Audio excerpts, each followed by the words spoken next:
நீதிமொழிகளின் புஸ்தகம் 8ஆம் அதிகாரம் 17வது வசனம் எடுத்து வாசிங்க.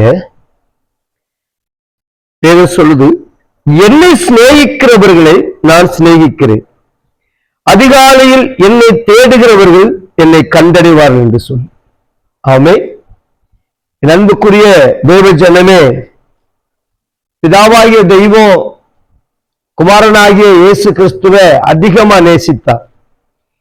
இயேசு கிறிஸ்து பிதாவை அதிகமா நேசித்தார்.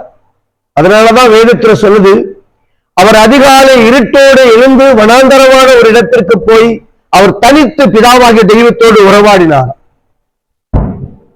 ஏன்னா அவருக்குள்ள அதிகமான நேசம், உறவாடுதல் இருந்தது.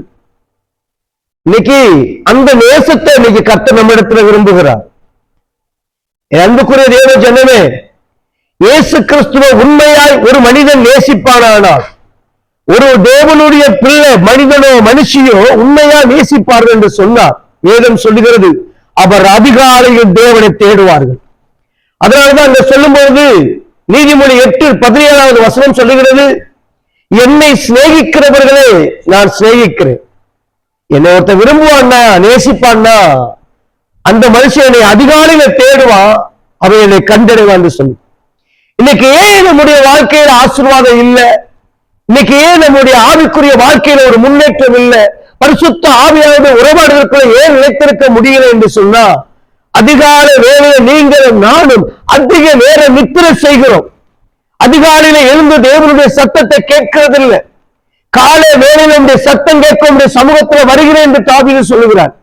அதிகாலையில உங்களுடைய கிருபை புதிதா இருக்கிறது என்று வேதம் சொல்லுகிறது. காலைதோறும் அவருடைய கிருபை இருக்கா? புதிதா இருக்கிறதா? அப்போ ஒரு தேவனுடைய பிள்ளை, தேவனுடைய மனுஷி இந்த நாட்களில் நீ அதிகாலையில தேடவே என்று சொன்னா, வேதம் சொல்லுவது அது வறுமையை கொண்டு வரும், அது உன் குடும்பத்திற்கு பஞ்சத்தை கொண்டு வரும். அதிகாலையில நீ தேடலின்னு சொன்னா நீ நித்திரை செய்யலாம், நீ நல்லா தூங்கலாம். ஆனா அதிகாலையில நீ தேடாத பட்சத்துல ஆண்டவருடைய வேதம் சொல்லுகிறது, நீதிமொழி புஸ்தகம் 6ஆம் அதிகாரம் 9வது வசனத்துல இருந்து 11வது வசனம் வரைக்கும் வாசிக்கிற பொழுது அங்க சொல்லப்படுகிறது, சோம்பேறியே நீ எவ்வளவு நேரம் படுத்திருப்பார்?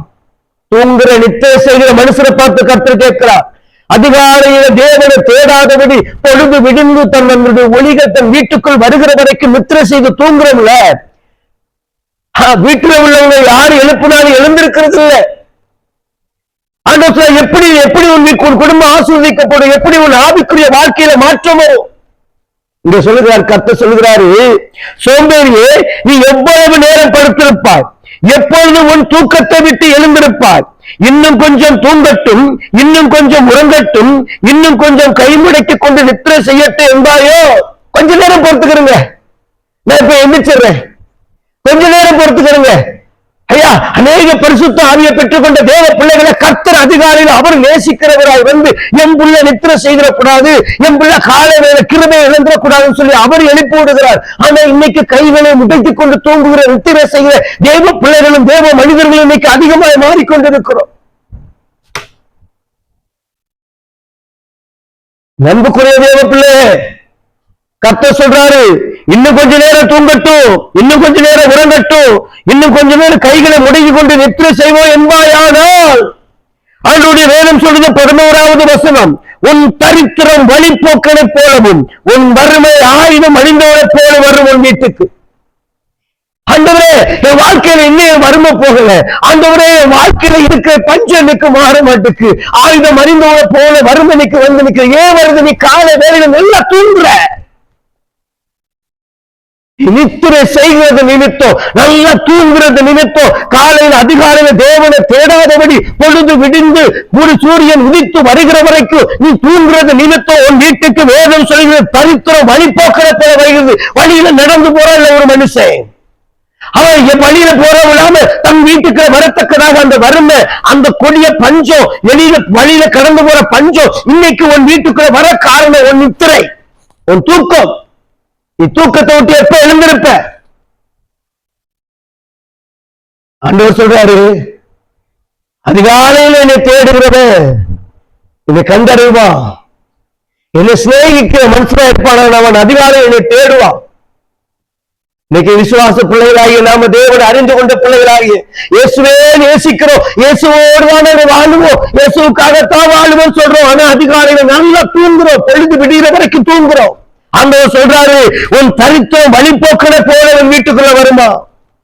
உன் வறுமை ஆயுதம் அணிந்தோட போல வரும். உன் வீட்டுக்குள்ள ஒருத்தன் ஆயுதங்களோடு, இந்த உலகத்தில் உள்ள ஆயுதங்களோடு அவன் வீட்டுக்குள் வருவான் என்று அவனை எதிர்த்து நிற்க முடியுமா? இல்ல. ஏன்னா திராணி இல்ல, எதிர்த்து நிற்கக்கூடிய திராணி இல்ல.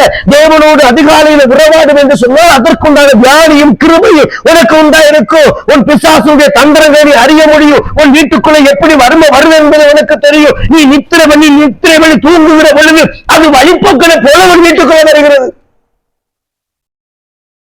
என்ன அதிகாரிகளை தேடுகிறது இல்லை. கேட்டா நம்ம எல்லாரும் என்ன சொல்லுவோம்? என்னுடைய சரீர பலவிலோ ரொம்ப லேட்டா தான் படுத்தேன், என் உடம்புக்கு முடியல. ஒரு உறவுக்காரன் இல்ல ஒரு ஐஸ்வர்யவான் அதிகாலையில வந்து என்ன நீ வந்து இத்தனை மணிக்கு ஒரு 3 மணியோ 4 மணியோ இல்ல ஒரு 5 மணியோ என்னை வந்து நீ பார்ப்பாயானா உனக்குண்டான தேவைகள் சந்திக்கப்படும், நீ வந்து பாரு சொல்லியிருந்தா எனக்கு நைட்டு ஃபுல்லா முடிச்சிருப்பியே. அலாரம் வச்சு 1 மணி நேரத்துக்கு 4 மணிக்கு எந்திக்கிறதுக்கு 2 வைக்கலாம் எந்திரிச்சு எழுந்திருப்பியே, ஆயத்தப்படுவோமே. உலக மனிதனுடைய ஐஸ்வர்யத்துக்கு நித்திய கிருபை உள்ள தேவன் உன்னை நித்திய ஜீவனுக்குள்ள பிரவேசிக்க பண்ணுகிற தேவன் சொல்றாரு, என்ன நீ உண்மையா நேசிப்பியா? அதிகாலையில் என்ன தேடுவேன், அதிகாலையில தேடுவேன். என் ஈஸ்வரனை எப்பொழுது பார்ப்பேங்கிற ஒரு ஏக்கம் உனக்குள்ள இருக்கும். உன் வீட்டில் உள்ள தரித்திரம், உன் வீட்டில் உள்ள வறுமையே மாறல என்று சொன்னால் அதிகாலையில் நீ தூங்குறது நிமித்தம். அதனாலதான் சீசர்களை பார்த்து ஆண்டவர் சொல்லும் போது சொல்லுவார், நீ சோதனைக்கு உட்படாதபடி 1 மணி நேரம் விழித்திருந்துச்சு அப்படிங்கன்னு சொல்லி. உன் வாழ்க்கையில இன்னைக்கு உண்டான சோதனை வறுமையெல்லாம் அதிகாலையில நாளைக்கு உண்டான சோதனை இன்னைக்கு அதிகாலையில காத்துரு, வெளியே காத்துரு, அதற்குண்டான ஆலோசனை உனக்கு தருவார். தேவ சமூகத்தில் நீ அமர்கிற பொழுது அவருடைய சத்தத்தை கொடுத்து உனக்கு ஆலோசனை கொடுக்க போதுமானவராக இருக்கிறார். ஒருவேளை இதுவரைக்கும் நீ அதிகாலையில ஜெபிக்காத ஜனமா இருந்திருக்கலாம். அதிகாலையில தேடுகிறவனு உன்னை தேடி தேவனுடைய கரம் ஆசீர்வாதமாய் வரும். இதுவரைக்கும் நீ தேடாம இருந்திருக்கலாம். இந்த கர்த்தர் உன்னை பார்த்தா பேசிக் கொண்டிருக்கிறார், சபையை உனக்கு சொல்லிக் கொண்டிருக்கிறார் கர்த்தர். நீ அதிகாலையில தேவனை தேடுவாய் என்று சொன்னால் அடைக்கப்பட்ட வாசல்கள் திறக்கப்படும். உன் தரித்திரம் உன்னை கண்டு ஓடும்.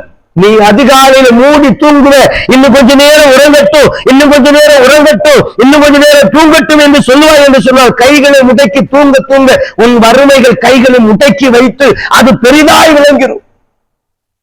இன்னைக்கு கர்த்தர் உனக்கு சொல்லுகிற காரியம், அன்புக்குரிய தேவ பிள்ளைய ஆண்டவர் நீ நேசிக்கிறனால சொல்றாரு, அதிகாலையில தேடுகிற ஜனமாய் மாறுங்கள் என்று சொல்லி. தேசம் அழிவுக்கு நேராய் கடந்து போய் கொண்டிருக்கிறது. நித்தம் பெண் பிள்ளைகளுக்கு பாதுகாப்புள்ள விபத்தினால் மறிக்கிறவர்கள் ஏராளமானோர் மறித்துக் கொண்டிருக்கிறார்கள். ஒரு நாளைக்கு ஆயிரக்கணக்கான பேர் விபத்துல இன்னைக்கு பாதிக்கப்பட்டுக் கொண்டிருக்கிறார்கள். நம்ம பார்க்கிறோம், ஒரு சாதாரண விமானம் இன்னைக்கு கடந்து போய் 200 லட்சம் பேர் இன்னைக்கு இழந்துட்டோம். அதிகாலையில ஒருவேளை நீங்கள் நானும் ஜெபித்து விழித்து காத்திருந்திருப்போம் என்று சொன்னா ஒருவேளை அவர்கள் காக்கப்பட்டிருக்கலாமே. இன்னைக்கு எத்தனை பேர் நம்முடைய சுகத்தை விரும்பு நம்முடைய உடல் சரீரத்தினுடைய சுகத்தை விரும்பி இன்னைக்கு கிடக்கிறோம். நீ விழித்திருந்து ஜெபிப்பாயானால் உன் தேசத்தின் பெண் பிள்ளைகளுக்கு பாதுகாப்பு உண்டு. நீ விழித்திருந்து அதிகாலையிலே ஜெபிப்பாய் என்று சொன்னால் உன் தேசத்துல கடந்து போற வாகனங்கள்லயோ விமானங்கள்லயோ கப்பல்கள்லயோ ட்ரெயின்களையோ பயணிக்கிறவங்களுக்கு ஒரு பாதுகாப்பு உண்டு. நீ விழித்திருந்து அதிகாரியில தேவ பிள்ளை ஜெபிப்பாய் என்று சொன்னால் ஆண்டவர் உன் தேசத்தை ஆளுகிற தலைவர்களுக்கு பாதுகாப்பு உண்டு. நீ விழித்திருந்து ஜெபிப்பாயான இந்த இந்தியா தேசத்துல வாழுகிற 143 கோடி ஜனங்களுக்கு ஒரு பாதுகாப்பு உண்டு. நீ நித்திரை செய்கிற பொழுது 1 மனிதனுக்கு பாதுகாப்பு இல்லை. கர்த்தர் உன்னை காவலாளியா வைத்திருக்கிறார். அதனாலதான் கர்த்தர் சொல்ற, நீ அதிகாலையில எழுந்து என்னை கூப்பிடு, என்னை நோக்கி சத்தமிட்டு கூப்பிடு, நீ மௌனமாய் இராதே என்று சொல்றார். அதிகாலையில ஜெபிங்க, அதிகாலையில ஜெபிங்க. அதிகாலையில தேடுகிற மனுஷனுக்கு கிருபை புதிதா இருக்கும். அவன் வாழ்க்கையில ஒவ்வொன்றும் புதுசா இருக்கும். அவன் வாழ்க்கையில காணாதவைகளை காணத்தக்கதாய் கர்த்தர் அவனுக்கு ஒரு புதிய கிருபைகளை கொடுத்து அவனை நடத்த போதுமானவரா இருக்கிறார்.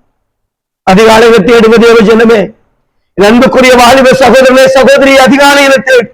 பெரியவர்களை அதிகாலையில தேடுங்க. அதிகாலையில தேவ சமூகத்தில் அமருங்க. பொழுது விடியும் தேவ சமூகத்தில் அமருங்க. ஆண்டவர் உங்கள் குரலை கேட்க அவர் பிரியமா இருக்கிறார். உன் வாழ்க்கைக்கு உண்டான ஆலோசனை சொல்ல அவர் பிரியமா இருக்கிறார்.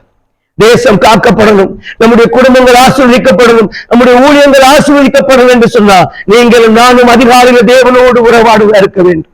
இதை கர்த்தர் விரும்புகிறார். இன்னைக்கு கர்த்தர் உங்களுக்கு எனக்கு சொல்லுகிற காரியம் அதுதான். அன்பு தேவன் பிள்ளையே, அதிகாலையில தேடு, தூக்கத்தை விட்டு எழுந்துரு. எதுவரைக்கும் நீ தூங்குவ? எத்தனை நாள் தூங்கிடுவ?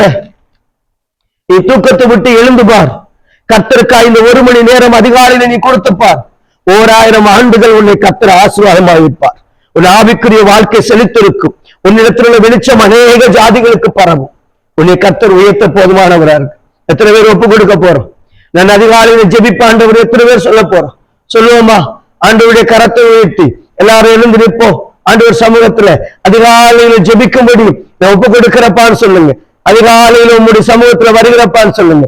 இதாவே ஸ்தோத்திரி.